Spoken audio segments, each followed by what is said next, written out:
I'm Noah Thurgelson, and I'm in the Geospatial Technologies program at Mitchell Tech. Geospatial, we map out stuff with drones. We'll upload it, have a 2D map of an area of land. With RTK on the drones, the satellites and the drones can work together in order to map out an area and get exact coordinates.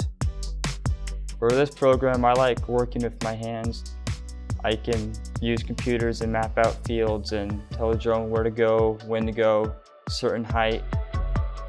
We sprayed a field the other day. I could even decide the amount of droplet size it was, so you can get everything down to a T.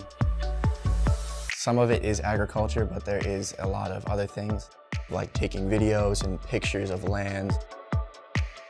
What I like about Mitchell Tech the most is that how I can just have a small knit group of people that I just can instantly communicate with. The instructors and faculty are good people that help you out a lot.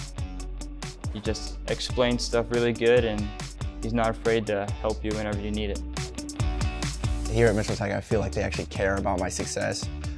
They care about me, and it's not just like I'm a number. My class is really awesome. My instructors are really awesome, and I've been making a lot of friends. My future looks bright. There's a big opportunity in drones, and they're really kind of skyrocketing right now with advancement opportunities. You have a lot of options. I'm being the best at Mitchell Tech. I'm being the best at Mitchell Tech.